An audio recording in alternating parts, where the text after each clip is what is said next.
마태복음 7장 12절입니다. 마태복음 7장 12절. 찾으신 분 다 같이 일어나셔서 우리 이 말씀 두 번 봉독하도록 하겠습니다. 같이 봉독합니다. 시작. 그러므로 무엇이든지 남에게 대접을 받고자 하는 대로 너희도 남을 대접하라. 이것이 율법이요 선지자니라. 다시 한번 봉독합니다. 시작.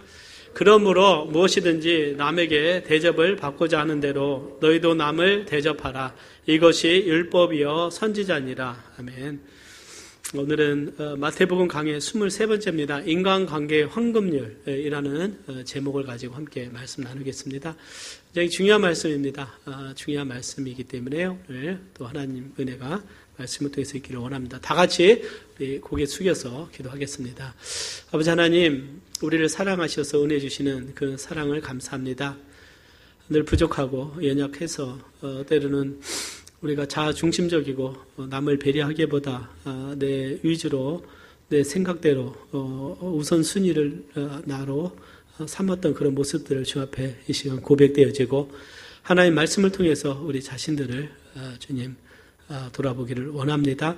말씀을 통해서 우리가 부족한 부분 깨닫게 하시고 또 성령께서 우리의 마음속에 진리의 말씀으로 깨닫게 하셔서 변화받게 하시고 그 말씀대로 순종하며 살아감으로 우리의 삶이 복되고 하나님이 원하시는 삶이 되도록 성령의 인도하심 풍성이 나타나게 하여 주옵소서.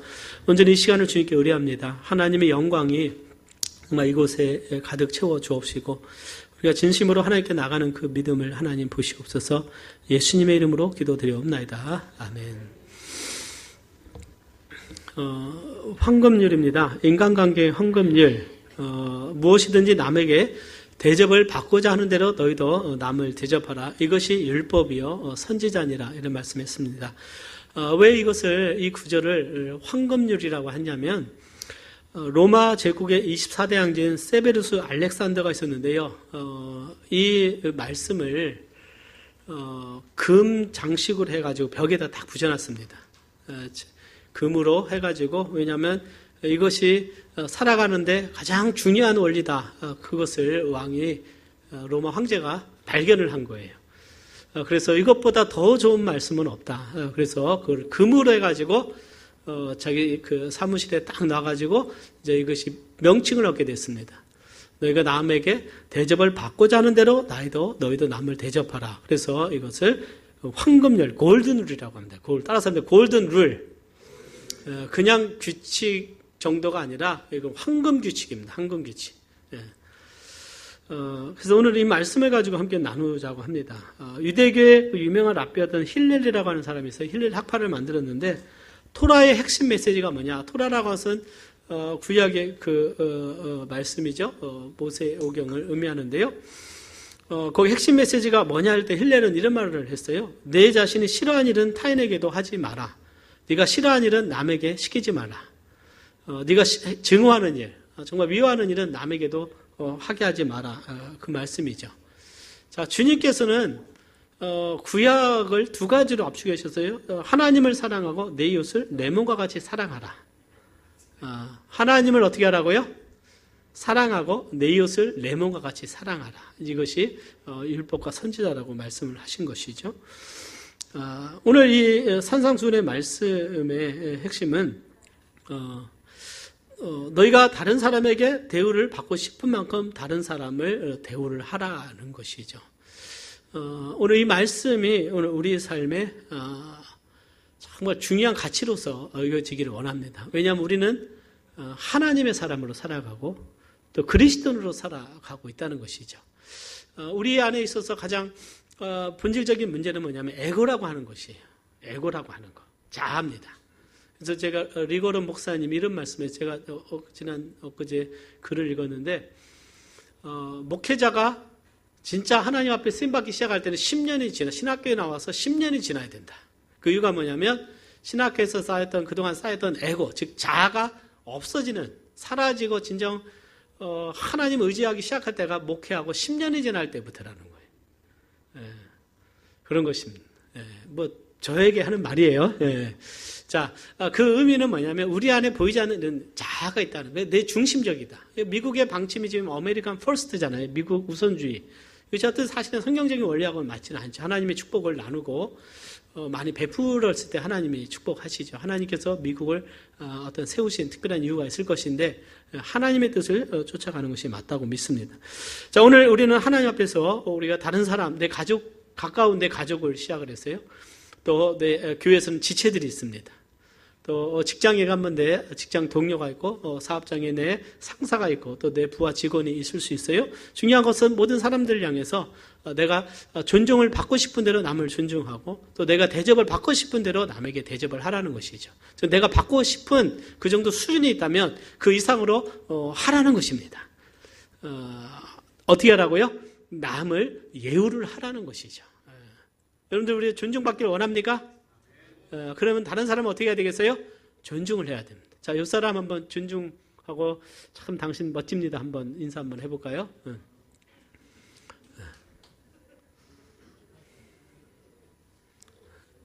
자, 존중받은 느낌이 듭니까? 그때 이제 마음이 좀 따뜻해집니까? 진심이 느껴졌어요? 이제 그 받았으니까 또 옆 사람에게 또 한번 해야 되죠. 당신은 너무나 훌륭합니다. 한번 인사 다시 한번 돌려주시기 바랍니다.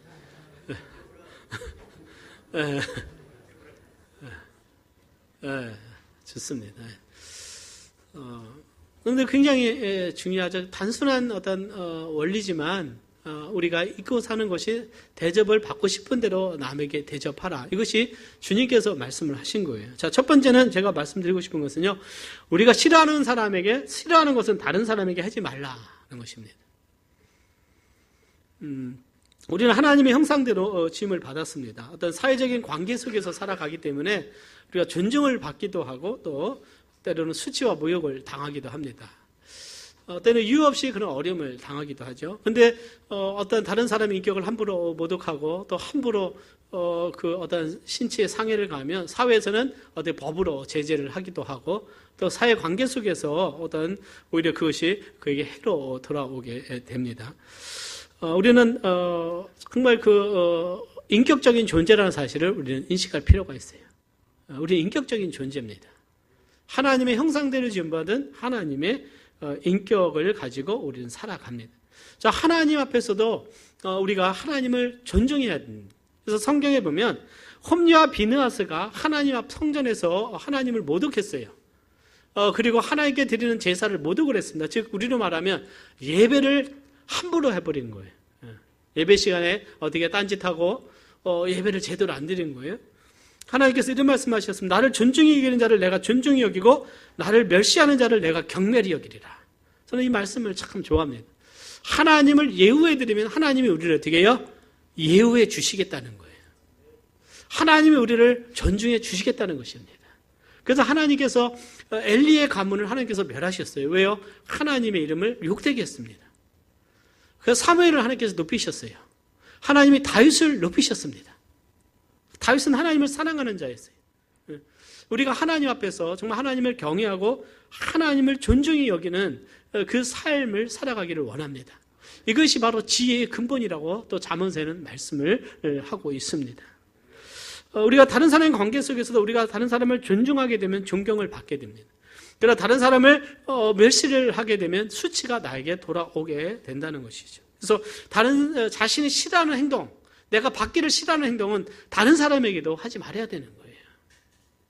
이것이 바로 겸손입니다. 첫 번째, 그러면 우리는 그 여러 가지가 많이가 있지만 몇 가지 압축을 한다면, 첫째 우리는 삶에서 실수하기 쉬운 거고 또 산상순에서 말씀하신 건데 주님이 비난하지 말아야 된다. 비난하지 말라. 잠언서 마태복음 7장에도 보니까 비판을 받지 않냐라거든. 비판하지 말라. 주님께서 산상순을 쭉 계속 가르치셨어요. 인간 관계 속에서 하나님 관계 속에서 가르치시면서 이제 마태복음 7장에서 어떤 결론적인 부분에 이르겠습니다. 그래서 그러므로 너희가 남에게 대접을 받고 싶은 대로 너희도 남을 대접하라 이렇게 말씀을 하고 있는 것이죠. 그런데 비판한다는 것은 판단하는 것입니다. 우리가 분별을 해야 돼요. 예를 들어서 지난 주에도 우리에게 신천지 자매를 한 명 발굴해서 보냈습니다. 어제도 음악학교를 통해서 또 신천지가 또 들어왔어요. 또 저희들이 발굴해서 조용히 나가시라고 말씀을 드렸어요. 우리가 구별을 해야 돼요. 그러나 어떤 판단한다는 의미는 뭐냐면 비판적인 사고를 가지고 편견을 가지고 다른 사람에 대해서 함부로 말하는 것이 인격적인 손상을 주고 어떤 내 편견을 가지고 다른 사람에 대해서 부정적인 시각을 갖게 하는 것을 말하고 있습니다. 그런데 우리가 가족 간에도 서로 비판하게 되고 비난하게 되면 굉장히 가정이 고통스러워집니다. 내가 가정에 가서 늘 엄마가 나를 늘 판단하게 되고 내 아내가 나를 늘 판단하고 또 교회 왔는데 늘 내가 판단을 받는다면 굉장히 어떻게 해요? 내가 삶이 행복이 사라지게 된다는 것입니다. 자, 비판하기 시작하면 또 누군가가 비판하게 됩니다. 또 누가 비난하게 되면 비난하게 되면서 이 비판적인 스피릿이 커지면 하나님의 영광이 떠나가게 돼요. 그렇기 때문에 비판의 스피릿이 아니라 우리는 사랑의 스피릿을 가져야 됩니다. 우리 모두가 부족해요. 저 자신을 보더라도 현미경으로 쭉 보면 자세히 보면 현미경으로 볼 필요가 없어요. 제 부족한 부분을 100가지도 찾을 수가 있을 것입니다. 그러나 하나님의 사랑으로 서로를 품고 용서하고 함께 가게 되는 것입니다. 서로 옆에 있는 지체들을 보더라도 흠 잡으려면 끝이 없어요. 그러나 하나님이 우리를 이곳에 둔 이유는 우리가 흠을 잡으라고 비난하라고 둔 것이 아니라 하나님께서 교회를 세우신 이유는 비난해서 무너뜨리는 것이 아니라 서로 사랑으로 말씀으로 세우라고 말씀하고 있는 거예요. 사랑하는 여러분, 우리가 교회의 이유는 뭐냐? 우리가 복음도 전하는 거죠. 믿는 자들이 말씀으로 서로 사랑으로 격려하며 세우라고 하나님께서 우리를 세우신 줄 믿습니다. 그래서 주님은 우리에게 말씀하신 것이 서로 사랑하라. Love each other. 서로 사랑하라는 거예요. 그런데 그 민수기 16장에 보면 고라와 다단과 아비람이 나옵니다. 당을 짓고요 모세와 아론을 비난합니다. 우리도 레위 족속이고 제사장인데 하나님이 당신에게만 말하느냐? 왜 모세 보고 스스로 높아지냐? 비난하는 거예요. 그들의 시기심과 질투했습니다. 자, 그들이 모세를 비판했을 때 그들은 누구로부터 판단을 받거냐? 하나님의 판단을 받고 있었던 거예요. 그래서 하나님께서 그들을 심판하시는 고라의 모든 자손들 어떻게 됩니까? 땅이 갈라져가지고 하나님이 아주 진노가 땅이 갈라져서 그들을 덮어버리고 땅에 딱 붙어버렸어요. 그러니까 그들이 비판하게 될 때 더 큰 비판을 누구로부터 받고 있다? 하나님이 나를 비판하고 계신다는 사실을 판단하고 계신다는 사실을 알아야 되는 거예요. 내가 누군가를 용서하지 않으면 하나님이 나를 용서하지 않는 원리와 똑같다는 것입니다. 그래서 우리는 어떤 우리들의 생각 자체를 성경적인 관점, 주님의 가르침으로 우리는 전환하고 변화시키는 노력이 필요한 것입니다. 구원받았다고 저절로 영적인 마인드가 생기는 것이 아니죠. 말씀을 묵상해야 됩니다. 내 육신을 쳐서 복종하기 위해서 그 말씀을 묵상해야 되고 날마다 경건의 시간, 큐티 시간을 통해서 하나님 말씀이 내 안에 살아있도록 늘 나를 변화시켰을 때 겨우 어떻게 우리는 한 걸음 한 걸음 나가게 되는 거예요. 그래서 우리의 어떤 이성적인 사고가 결코 영적인 것은 아니다는 사실을 우리는 알 필요가 있는 것입니다. 두 번째, 우리는 비판도 하지 말아야 돼. 또 비판받는 걸 원치 않게 업신여기지 말아야 됩니다. 왜요? 누군가가 나를 업신여긴다는 사실은 굉장히 어떻게 굴욕적인 거예요. 업신여긴다. 업신여긴다. 로마서 14장 13절에 보면 먹는 자는 먹지 않는 자를 업신여기지 말고 먹지 못하는 자는 먹는 자를 판단하지 말라. 이는 하나님이 저를 받으셨음이니라.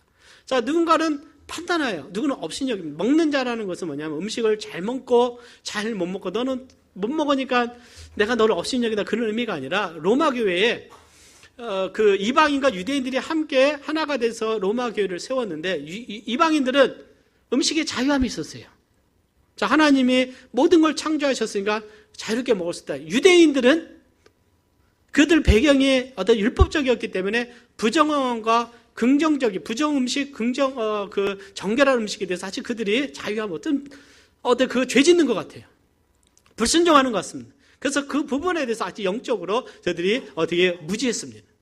그래서 믿음이 더 좋다고 하는 어떻게 이방인들이 이방 크리스찬들이 유대인들을 업신여긴 넌 그것도 못 먹는구나. 아직 너는 율법에 갇혀 있구나. 아직 너는 성경적인 하나님에 대해서 모르는 업신여기고 유대인들은 비방하는 거예요. 비난합니다. 너희들은 말씀을 벗어났다 하면서 서로 간에 분쟁이 있을 때 사도 바울은 먹는 거 가지고 싸우지 말라는 것이죠. 업신여기지 말라. 업신여기지 말라. 우리들 때는 주님 안에서 누군가가 부족하고 연약할 때 업신여길 수 있는 그런 스피릿을 가질 수가 있다는 거예요. 그러나 사랑하는 여러분, 우리는 업신여기지 않는 오늘 우리가 되기를 바랍니다. 다른 사람을 향해서 우리가 모욕하는 말을 하거나 무시하는 행동을 우리는 보이지 말아야 된다는 거예요. 로마 사람들이 예수님에 대해서 한 행동들은 굉장히 극단적으로 업신여겼습니다. 하나님의 아들이었지만 단지 예수님을 유대인들이 증오하는 한 사람, 즉 유대인들이 못 박으라고 한 그 사람은 로마인들이 봤을 때 자기들이 함부로 해도 된다라고 생각을 한 거예요. 그분은 진짜 인간의 몸을 입고 오신 하나님이셨어요. 하나님의 아들이십니다. 그분은 그 안에 신성이 있었어요.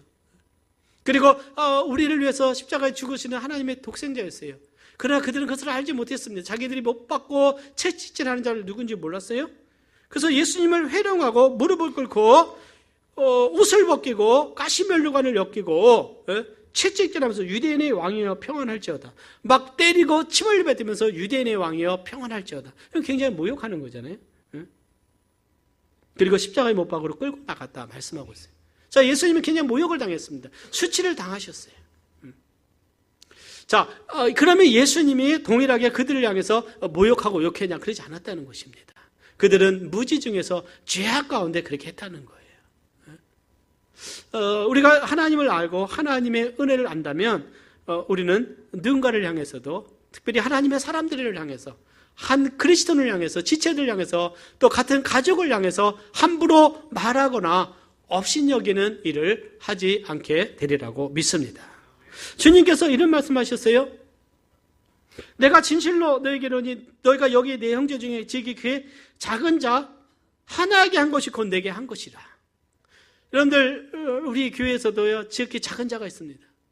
정말 작은 자가 있을 수 있어요. 우리가 사회에서도 직장에서도 누군가에게 작은 자가 있어요. 학교에 가도 작은 자가 있을 수 있습니다. 자, 그에게 하는 행동이 누구에게 하는 것이냐? 예수님에게 한 것이라고 그랬어요. 목마른 자에게 물을 주는 것은 예수님께 물을 주는 것이다. 가난한 자에게 긍휼을 베푸는 것은 예수님에게 한 것이다. 이런 말씀을 주님이 주셨다는 사실을 기억을 해야 됩니다. 그러니까 우리는 그 의미에 대해서 깊이 생각해 봐야 되는 거예요. 세상은 힘의 논리에서 모든 것을 다스리려고 합니다. 국가 간의 많은 권력에 의해서 다스리려고 하지만 하나님의 나라에서는 다스리는 것이 아니라 섬기는 것이라는 것이죠. 그래서 우리는 작은 자에게 한 것이 예수님에게 했다는 사실을 우리는 기억을 할 필요가 있는 거예요. 누군가의 나의 말 한마디로 누군가가 힘이 될 수 있어요. 저도 지금도 잊지 않는 것이 대학 다닐 때 저는 안녕하세요 인사를 잘했던 것 같아요. 별로 친하지도 않았지만 같은 기독교 서클에 있었기 때문에 한 자매에게 늘 반갑게 인사를 하고 지숙자매 잘 지내냐고 인사를 했어요. 제가 한 2년인가 선배였으니까. 나중에 그래도 자기가 굉장히 지금 어려운 상황이고 어렵게 대학생활을 했는데 그때 표현이 오빠가 늘 친절하고 또 웃으면서 격려해 준 말이 자기가 굉장히 힘이 됐다는 것. 그런 말을 제가 20년이 지나도 지금 20년인가 30년인가 모르겠지만 지금도 기억이 납니다. 그러나 누군가를 봤는데 인사하지 않고 무심코 지나가고 그것은 내가 무시하게 되는 거잖아요. 내가 조금만 고개 숙이고 조금만 내가 낮아지면 누군가에 힘을 줄 수 있는데 내가 인사하지 않고 내가 말을 걸지 않고 한다는 것은 내가 되게 무관심한다는 것이다. 무관심은 때로는 미움보다도 더 큰 죄가 된다는 사실을 알죠. 자녀들에게요 무관심한 것보다 아이들에게 치명적이 없다고 그러더라고요. 내 자녀에게 말도 걸지 않고 존재감 자체가 없다는 것은 그것을 상상할 수가 없는 거잖아요. 마찬가지입니다. 우리 자녀에게 소중하듯이 내 가족이 소중하듯이 우리의 지체들이 소중하고 더 나아가 모든 하나님의 피조물들을 우리는 존귀히 여길 수 있는 우리가 되어야 될 줄 믿습니다. 세 번째는요, 우리는 복수하지 말아야 된다. 복수하지 말아야 됩니다. 우리 잠언서 24장 29절 말씀 같이 봉독해 보겠습니다. 시작. 너는 그가 내게 행한 같이 나도 그에게 행하여 그 행한 대로 갚겠다 말하지 말지니라. 여러분들 주님 잠언서에 보면요, 내게 행한 같이 너 나에게 그렇게 했으니까 나도 너에게 행했어. 그 행한 대로 갚겠다. 그렇게 말하지 말라라고 잠언 기자는 말하고 있어요. 그것이 바로 지혜라고 하는 것입니다. 내가 마음이 상했기 때문에 내가 상대에게도 내 상한 마음을 갚아주거나 내가 손해를 보았기 때문에 손해를 끼치거나 그렇게 하지 말라는 것이, 우리 안에는 하나님의 사랑과 은혜가 있는 줄 믿습니다. 그런데 우리 관계 속에는요, 그 사이에 예수님이 계시다는 사실이. 그래서 우리는 자비로운 자가 돼야 된다. 하나님의 자비하신과 같이 너희도 자비한 자가 되라. 우리가 살아가다 보면 얼마나 많은 사람들을 만납니까? 아마 나에게 은혜를 끼치는 사람들은요 너무 많지만, 그러나 우리는 그것에 대해서 감사하지 않을 때가 많아요. 그러나 나에게 손해를 한번 끼치거나 상처를 있으면 우리가 참지를 못하는 거예요. 내가 자아가 발동이 돼서 분노하게 되고 화를 내고 참지를 못하는 거예요. 왜요? 내 인격에 상처를 받았기 때문에. 그 다음 단계는 어떻게 해요? 내가 기도하고 하나님 앞에서 그것을 용서를 구하고 은혜의 마음으로 하나님께 맡길 수 있지만, 또는 내가 어떻게 해보려고, 그것을 내가 뭔가를 갚아줘야 속이 풀리는 것이냐, 그것은 주님의 마음이 아니다고 믿습니다. 즉 내 안에 계신 예수님이 원하지 않는 것이다 하는 것이죠. 우리에게는 십자가의 사랑이 있음을 믿으시기를 바랍니다. 세상은 우리에게 도전합니다. 어떤 도전을 줄까요? 우리에게 사랑에 대한 도전을 줍니다. 너희 사랑이 어느 정도인가 보자는 것이죠. 정말 우리의 용서에 대한 도전을 줄 때가 있어요. 그러나 우리는 늘 주님을 생각할 때 이겨나갈 수 있습니다. 눈은 눈으로 이는 이로 갚으라 했다는 것을 너희가 들었으나 난 너희에게 이르노니 악한 자를 대적지 말라. 누구든지 내 오른편 뺨을 치거든 왼편도 돌려대며. 자, 이것이 바로 주님이 우리에게 하신 말씀이에요. 나는 너희에게 이르노니 너희 원수를 사랑하며 너희를 핍박하는 자를 위하여 기도하라. 이것이 주님의 말씀입니다. 핍박하는 자를 위해서 기도할 수 있습니까? 원수를 사랑할 수 있습니까? 주님의 마음이 있으면 원수까지 사랑할 수 있어요. 아마 우리 가운데도 불가능한 것이 아니라고 믿습니다. 이미 사랑하신 분고 용서하고 사랑하는 분이 있으리라고 믿습니다.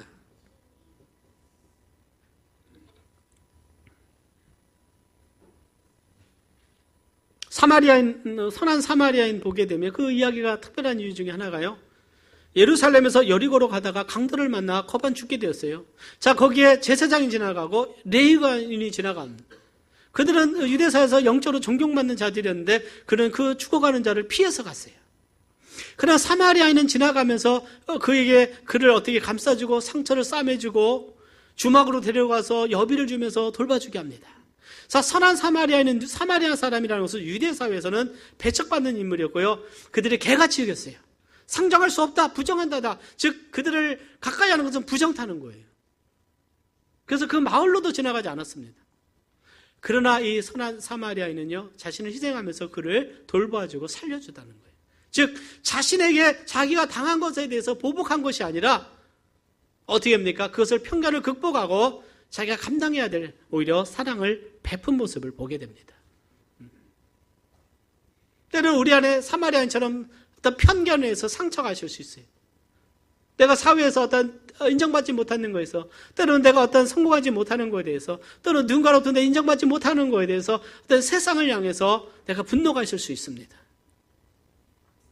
때로는 가정에서도요, 뭔가 내가 욕구가 채워지지 않고, 교회에서도 내 존재에 대해서 뭔가 내가 채워지지 않아서 뭔가 불평과 불만이 있어서 뭔가 반감으로 나올 수 있고, 어떤 부정적인 모습으로 내 존재를 한번 드러낼 수가 있어요. 그러나 여러분, 우리 안에 예수님이 계심을 믿으시기를 바랍니다. 또 주님을 생각하면서 나는 주님 앞에서 주님이 나를 귀하게 여기시고 하나님의 형상대로 지원받고 예수님의 피값으로 나는 참 귀한 존재라는 사실이에요. 그래서 내 존재 자체를 여러분들은 귀하게 여겨야 될 줄 믿습니다. 귀하게 여겨야 돼. 자, 우리는 해서는 안 된 것에 대해서 오늘 말씀을 나눴습니다. 자, 그러면 두 번째, 대접받고 싶은 대로 다른 사람을 대접하라. 자, 우리가 피해야 될, 이 세 가지만 피해야 되더라도 우리 삶에 상당한 변화가 일어나게 될 것이고, 이 말씀 붙들고, 여러분들 우리가 붙들고, 정말 이 말씀이 내 삶에 이루어지도록, 내 부족한 부분이 있다면, 정말 주님 의지하면서 내 자신을 깨트리고 기도하시기를 바랍니다. 세상에 실제적으로 우리 삶의 많은 문제들은요, 내가 일으키는 문제가 굉장히 많다는 사실을 알아야 됩니다. 두 번째는요, 우리는 대접받고 싶은 대로 다른 사람을 대접해야 됩니다. 무엇이든지 남에게 대접을 받고자 하는데도 너희도 남을 대접하라. 이것이 율법이여 선지자니라. 즉 구약에서 가르치는 그 모든 말씀의 핵심이 뭐냐? 대접받고 싶은 남에게 대접을 하라. 그런데 우리 그 한국의 어떤 크리스찬의 어떤 그 현상은 하나님을 향해서는 굉장히 믿음의 어떤 그 강도가 굉장히 셌습니다. 그러니까 하나님을 향해서 하나님 잘 섬기면 하나님이 축복하고 복을 받는다는 인식이 굉장히 강해서 우리가 70년대, 80년대를 오면서 어떤 하나님 앞에 막 철야기도 하고 금식기도 하고 하나님 앞에 드는 물질을 드리고 정말 어떤 열심히 달려온 건 사실이에요. 그러나 한 가지 저는 어떤 미국의 어떤 크리스찬과 한국의 크리스찬의 차이를 봤을 때 그 차이 중에 하나가 본다면 우리가 가르치지 못했던 거, 그것 중 하나는 우리가 수평적인 관계 속에서 우리가 사람들과의 관계 속에서 윤리적인 문제나 인격적인 부분들은 굉장히 차이가 있다 그런 생각이 들어요. 정말 하나님의 진정한 뜻은 하나님과의 관계만큼 사람들과의 관계에서도 우리는 존중하고 굉장히 귀하게 여겨야 된다는 사실입니다. 제가 미국에 있을 때요, 그 테네시 템플에서 박사과정 할 때 닥터 프라이스, 제임스 프라이스 학자 교수님이 계셨습니다. 그분은 뉴킹 제임스를 히브리어에서 번역하신 분이에요. 굉장히 실력자였습니다. 그 당시 지금도 그분이 페이스북 보면 90이 넘으신데 살아계세요. 굉장히 건강, 부부가 다 살아계시더라고요. 그 당시도 아마 거의 70대 초반 내지 60대 후반 정도 되셨을 것 같은데, 제가 느끼는 것은 그분이 굉장히 그 학자이면서도 굉장히 그분이 인격적이셨다. 굉장히 뭐 유학생이니까 영어도 잘 부족하잖아요. 근데 굉장히 자상하게 잘 가르쳐 주시고, 나 미스터 리, 브라더리 하면서 굉장히 세심하게 레포트 쓰면 자세하게 가르쳐 주면서 자세히 잘 가르쳤던 걸로 제가 기억이 나요. 다른 분들은 그냥 대충 그냥 의무적으로 한데 이분은 굉장히 좀 사랑이 느껴졌어요. 또 우리 학생들을 집으로 초청해서 음식도 대접하면서 이번 주가 추수감사예요, 미국은요. 그러니까 펌프킨이나 호박이나 칠면조하고 음식을 먹는데 집에도 초청한 걸로 제가 기억이 납니다. 굉장히 참 사랑으로 대했다. 이것이 바로 정말 학자의 인격이구나 제가 느꼈어요. 한국에 왔어요, 제가. 신학교에 갔습니다. 어떤 유명한 한국당 성서침례교 신학자예요. 지금은 천국에 가셨는데 자기가 나온 학교에 굉장히 유명한 그분 학교 나왔는데 안 나왔다고. 막 함부로 말하고, 좀 약간의, 그 당시 제가 전도사잖아요. 막 함부로 하더라고, 말을. 예? 약간 막 함부를 하고, 제가 나온 학교를 좀 비방하기도 하면서, 예? 우월주의에 있는 거예요. 예? 그분, 원래 스피리치즘 그런 부분이 있었는데, 예? 자기가 그 존재감 가지고, 어떤 신학교의 수장이라는 거 가지고, 굉장히 기분 나빴어요. 그러면서, 이게 미국 학자고 한국하고 이렇게 틀리구나. 그분이 목사님이셨고, 또 학자인데도 그러시더라고요. 제가 나오다가 화가 나고 다시 올라갔어요. 목사님 사과라고.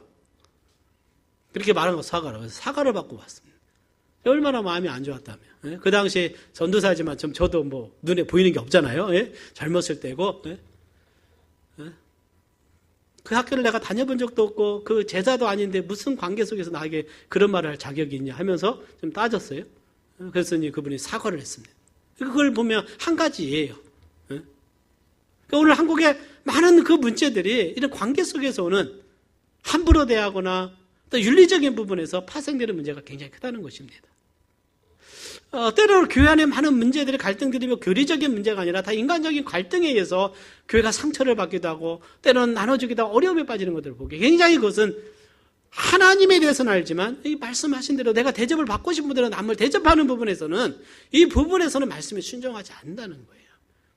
정말 교리적인 부분만 중요해요. 교리적인 부분이 굉장히 중요합니다. 또 한편 우리가 삶에 대해서도 주님이 가르쳤다는 사실이에요. 그래서 우리는 서로에 대한 존중감이 있어야 될 줄 믿습니다. 함부로 하면 안 되는 거예요. 적어도 저는 대학 다닐 때도 후배들한테 늘 자매들한테 항상 존칭을 써줬어요. 지금도 저는 대부분 자매님들한테는 다 자매님하고 형제들한테도 하지 반말을 잘 안 쓰는 것 같아요. 그것이 좀 훈련이 됐습니다. 제가 제 아내를 좀 존중하는 측면이 있는데 그 훈련이 어떻게 되냐면 4년 동안 제가 대학다니며 교제할 때 늘 존칭을 썼어요. 자매님 했습니까? 하시죠? 존칭을 썼어요. 그때 함부로 말했다면 말이 뭐가 됩니까? 말이 그 행동을 낳게 해요. 굉장히 좀 훈련이 잘 됐던 것 같아요. 그러니까 말에서 존칭을 썼습니다. 근데 결혼하고서 반말을 쓰기 시작을 합니다. 그렇다고 제가 함부로 하거나 그러진 않지만, 그래도 가끔 가다가 기분 좋으면 제가 존댓말 쓰기도 해요. 네. 우리가 언어에서 존중하는 말을 우리가 해야 될 줄 믿습니다. 화가 나고 분이 날 때라도 함부로 말하면 안 된다는 거예요. 첫째, 이런 말씀 이제 로마 황제 아우렐리우스가요. 그러면 철학자 황제였잖아요. 인간은 서로를 돕기 위하여 존재한다 이런 말을 했어요. 서로에게 가치를 부여해 주는 것입니다. 그런데 우리 가운데 있어서 우리 교회의 가장 중요한 가치 중에 하나는 우리 모든 자들에게 하나님께서 부여하신 가치를 서로 존중하고 세워주는 것입니다. 가치를 깎아내리는 것이 아니라 가치를 서로에게 부여해 주기를 바랍니다. 존중받는다는 것은 내가 어떻게 해요? 가치를 부여해 주는 거예요. 당신은 소중한 하나님의 사람입니다. 당신은 하나님의 자녀입니다. 한번 옆 사람에게 최대한 공손한 표현으로 가치를 부여해 주시기 바랍니다. 당신은 하나님의 소중한 사람입니다. 한번 서로 격려해 주세요.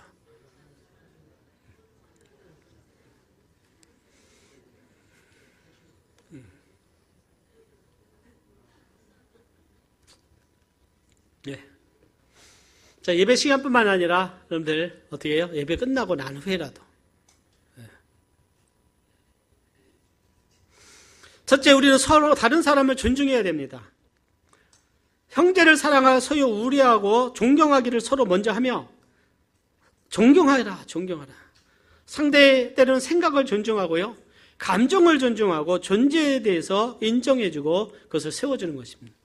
내 생각과 틀리다고 해서 그 사람을 무시하면 안 된다는 거예요. 내 생각과 틀리다고 그 사람 상대에 대해서 함부로 말하는 게 아니에요. 그래서 그것을 우리는 심리학적 표현으로는 감정 공감 능력이라고 그러죠.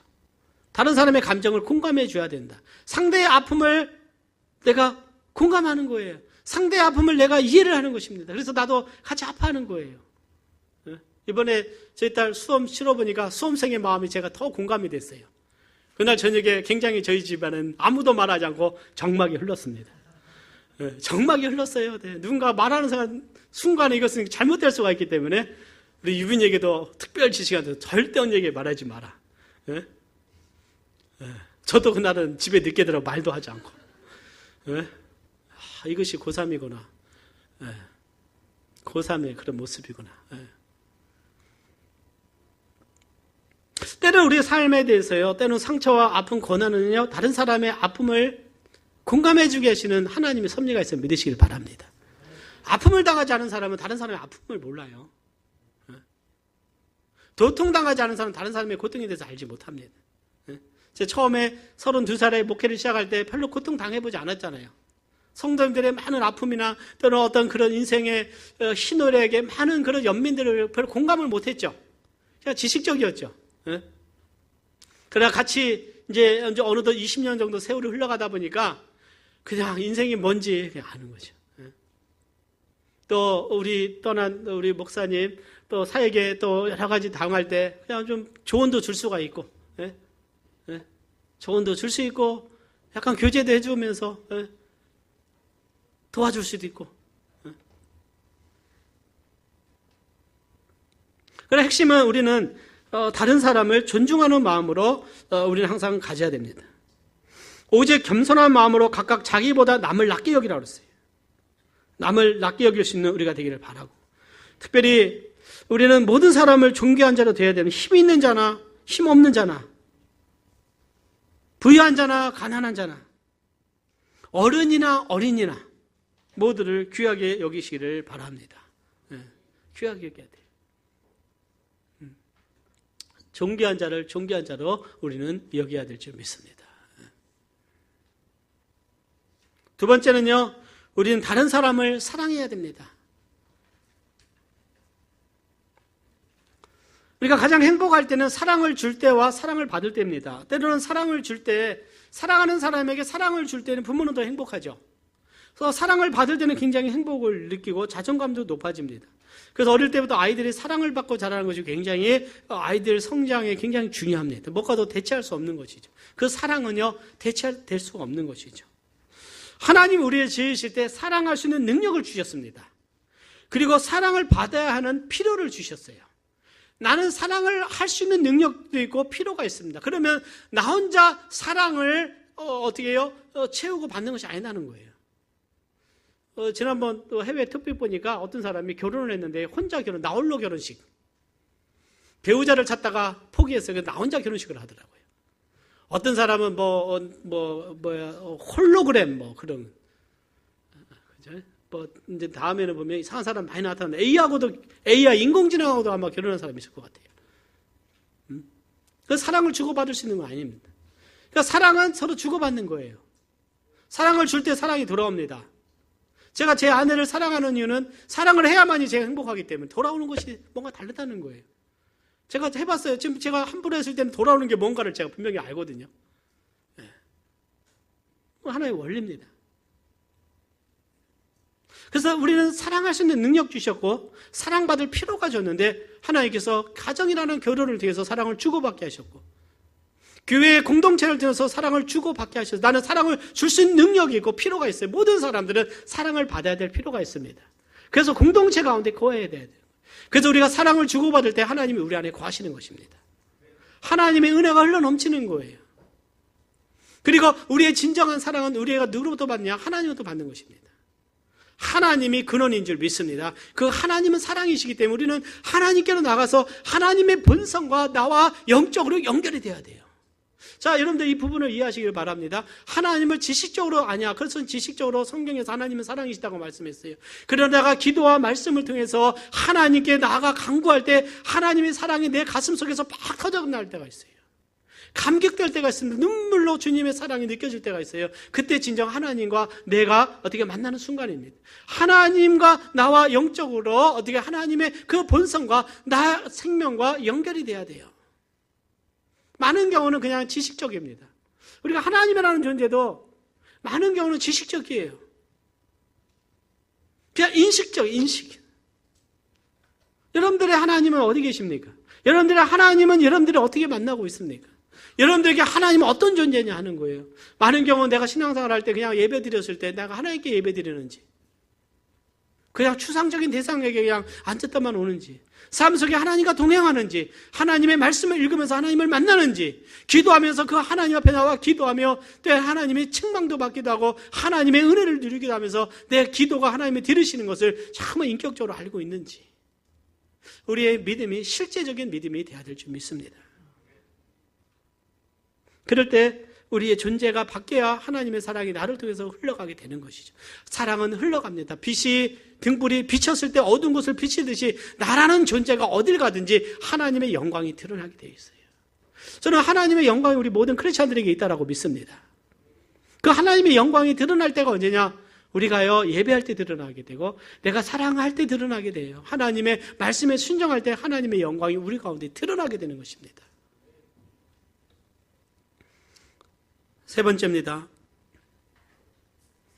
여러분들 세 번째는 항상 마지막이라는 사실을 인식하시고 집중해 주시기를 바랍니다. 우리는 다른 사람을 용서해야 됩니다. 자, 마태복음 6장 14절 15절 같이 봉독해 보겠습니다. 시작. 너희가 사람의 과실을 용서하면 너희 천부께서도 너희 과실을 용서하려니와 너희가 사람의 과실을 용서하지 아니하면 너희 아버지께서도 너희 과실을 용서하지 아니하시리라. 우리가 다른 사람을 용서해야 되는 이유가 한 가지 분명한 이유가 있어요. 하나님으로부터의 뭐예요? 용서가 필요하기 때문에 그렇습니다. 우리 존재는 늘 연약합니다. 부족해요. 때로는 죄를 범하기도 하고 때로는 우리가 실수하기도 합니다. 그런데 우리가 자녀지만은 우리의 죄에 대해서 주님을 하나님한테 용서를 받아야 하나님과의 관계가 회복이 되는 거예요. 자, 그런데 우리가 다른 사람에 대해서 내가 용서하지 않는다면 하나님은 우리의 허물을 용서하지 않겠다는 거예요. 그 의미는 하나님의 은혜를 10을 줄 것을 2로 줄어들어 가는 거예요. 하나님의 말씀의 은혜가 더뎌지고 기도할 때 하나님께서 그 기도에 응답하지 않는 것입니다. 하나님이 어떻게 해요? 귀를 막고 계시는 거예요. 네가 누군가에게 어떻게 해요? 그 용서하지 않고 마음에 분노와 미움이 가득한데 어떻게 내가 너에게 응답할 수 있느냐? 우리에게 때는 금급 기도가 있어요. 때로는 하나님이 우리에게 많은 도움이 필요합니다. 그러나 우리의 마음속에 먼저 하나님의 평안이 찾아와야 돼. 그 평안에 찾아오는 비결이 무엇이냐? 바로 내가 용서하는 것입니다. 가장 어려운 것 중에 하나가 용서죠.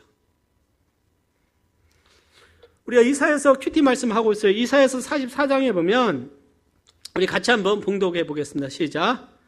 내가 내 허물을 빽빽한 구름에 사라진같이 내 죄를 안개에 사라진같이 도말하였으니 너는 내게로 돌아오라. 내가 너를 구속하였습니다. 참 아름다운 말씀이에요. 하나님께서 우리의 허물을 구름에 사라진 같이. 그러니까 이스라엘 백성들이 죄가 많았어요. 근데 어느 날 구름이 있었는데 그 다음날 보니까 구름이 다 사라졌어요. 자, 구름이 사라졌습니다. 안개가, 아침에는 안개가 있었는데 오후가 되니까 안개가 사라져요. 그 사라진 같이 하나님께서 우리의 죄를 어떻게 해요? 도말하셨다. 도말하셨다. 자, 이 도말에 대해서 히브리어를 연구를 해봤어요. 이것은 씻어내다, 기억으로부터 흔적을 없애다. 저희 이 말씀이 참 마음에 들어요.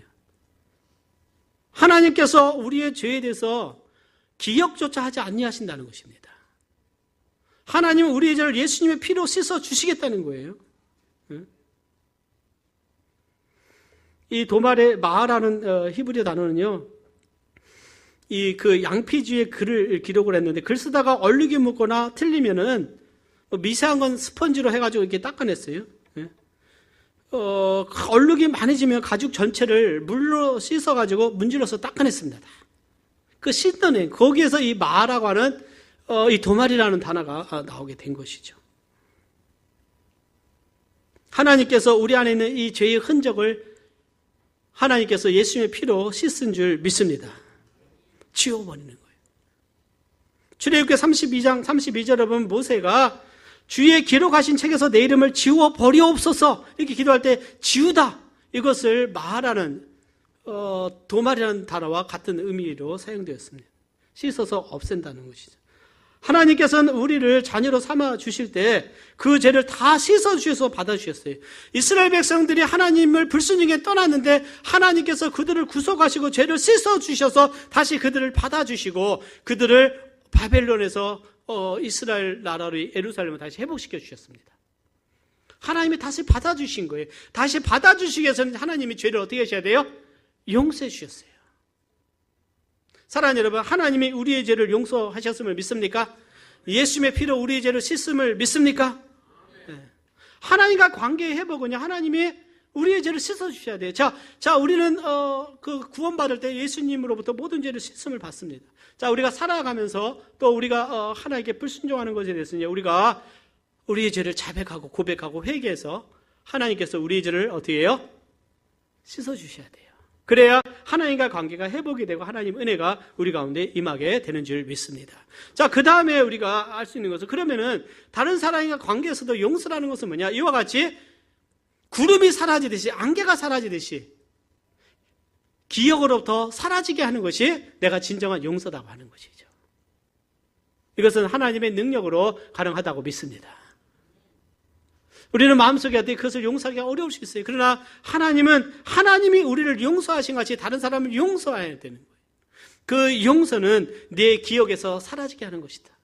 마치 당신이 나에게 잘못하지 않은 것처럼 내가 대할 수 있는 그것이 바로 진정한 용서가 될 수 있는 것이죠. 사랑하는 여러분, 그러한 은혜가 여러분들 가운데 있으십니까? 누군가가 내가 잘못했는데 내가 정말 용서를 받아야 되는데 누군가 용서하지 않으면 굉장히 우리는 고통을 당할 거예요. 그러나 나를 용서해주고 나를 받아줄 때 나는 편안함을 느낍니다. 예를 들어서 자녀들이 정말 큰 잘못을 했어요. 사회에서는 다 비난을 합니다. 그런데 부모가, 엄마가 그 자녀를 용서해주고 받아주는 거예요. 그때는 자녀에게 뭐가 안식처가 있어요. 마음이 편안함을 느낍니다. 내가 공동체에 큰 잘못을 했어요. 그러나 공동체가 그 죄를 용서해주고 받아줄 때 나는 어떻게 다시 올 수가 있고 편안함을 누릴 수 있는 거예요. 그러나 그것을 용서하지 않는다면 나는 올 수가 없는 것입니다. 내 부모가 자녀들의 죄를 용서하지 않으면 자녀는 집에 들어올 수가 없는 거예요.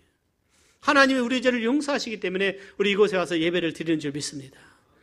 우리가 관계 속에서도 누군가가 나에게 혐의가 있고 누군가 나에게 큰 어려움을 준 자를 향해서 사랑하는 여러분, 용서를 통해서 자유함을 주시고 자유함을 누리는 오늘 우리가 되기를 바랍니다.